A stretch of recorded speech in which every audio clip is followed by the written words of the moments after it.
Start करता हूँ इसके स्ट्रक्चर के बारे में। फॉर्मेट ऑफ नोटिस, एक नोटिस लिखा कैसे जाता है उसका एक स्ट्रक्चर है, उसका फॉर्मेट है, पहले से उसको समझें, उसके बाद इसका नोटिस एग्जांपल देखेंगे। तो सबसे पहले तो आप चलते हैं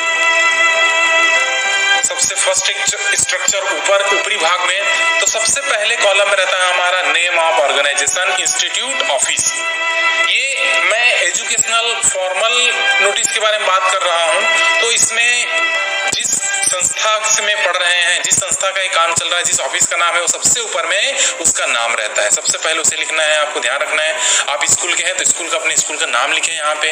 यदि प्रश्न पत्र में स्कूल का नाम दिया है तो आप उस स्कूल का नाम यहाँ पे लिखें। दूसरा में आता है आपका उसी के नीचे में जस्ट डेट रहता है कि कौन सा सूचना है वो कब पारित हो रही है, कब आ रहा है, कौन से दिन सूचना मिल रहा है, ये डेट हो गया।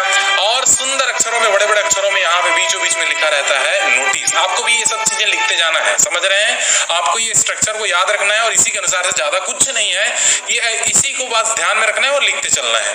इसके बाद आता है हेडिंग या सब्जेक्ट, जो विषय है, जिस विषय में आपको अपने बच्चों को सूचना देना है, अपने दोस्तों को सूचना देना है, अपने स्टूडेंट्स को सूचना देना है, वही सब्जेक्ट यहाँ पे रहेगा कि किसके बारे में आप दे रहे हो। है कि बैग खो गया है तो खोया पाया बोला जाता है इसको, लॉस एंड फाइन, है ना।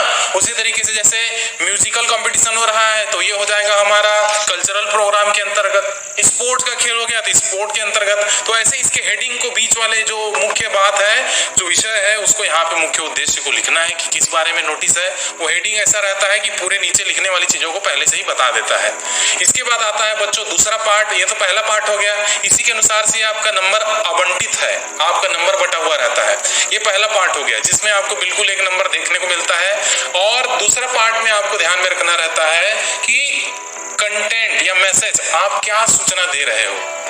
देखिए, आप जिस शब्दों का उपयोग करोगे बढ़िया सावधानी से करें, क्योंकि इसी सब्जेक्ट के ऊपर डिपेंड करता है आप क्या आगे बता रहे हो। और शॉर्ट एंड स्वीट में लिखना है, ज्यादा नहीं लिखना है, पूरा लंबा चौड़ा भाषण नहीं मारना है। तो भाषण ना मार करके आप 30 से 60 शब्दों में उस सूचना को व्यक्त करें, मेन चीजें उसी को बताएं। ये हमारा मेन चीजें हैं, ध्यान रखेंगे इसका। और इसी तरीके से डिटेल्स ऑफ द शेड्यूल। अब सबसे नीचे में जब मैसेज लिख लेते हैं तो उस खेल का, उस कार्यक्रम की जो कोई शेड्यूल होगी, कहाँ पे कैसा है, उसके बारे में हम लोग नीचे में लिखते हैं। तो कौन कौन सी चीजें वहां पे रहेंगी, कब हो रहा है वो कार्यक्रम, डेट लिखाएगा, कौन से समय में हो रहा है वो कार्यक्रम। और वेन्यू मतलब सब हम लोग यहाँ पे मिस्टेक करते हैं। वेन्यू मतलब होता है स्थान, जगह का नाम, कहाँ पे हो रहा है। तो ये सारी चीजें आपको उस मैसेज में बड़े सुंदर अक्षरों में यहाँ पे बीच में लिखना है। इतना लिख लिए, इसमें आपका 1 नंबर, इसमें आपका 1 नंबर, मतलब ये हो सके यहाँ पे तो 2 नंबर मिल सकता है, क्योंकि आपको यहाँ पे अच्छे सुंदर अक्षरों में, सुंदर शब्दों में लिखना है। आपको अपने शब्दों का उपयोग करके लिखना है। और आगे बढ़ता हूं मैं, तो जो डिस्क्रिप्शन में, जो क्वेश्चन में दिया रहेगा आपका, तो उसके कहां से सूचना आ रही है, कौन सूचना देने वाला है, और उस सूचना देने वाला, जो नोटिस लिखने वाला जो व्यक्ति है, जहां जिस डिपार्टमेंट से आया है, उसका सिग्नेचर आपको यहाँ पे देखने को मिलना चाहिए।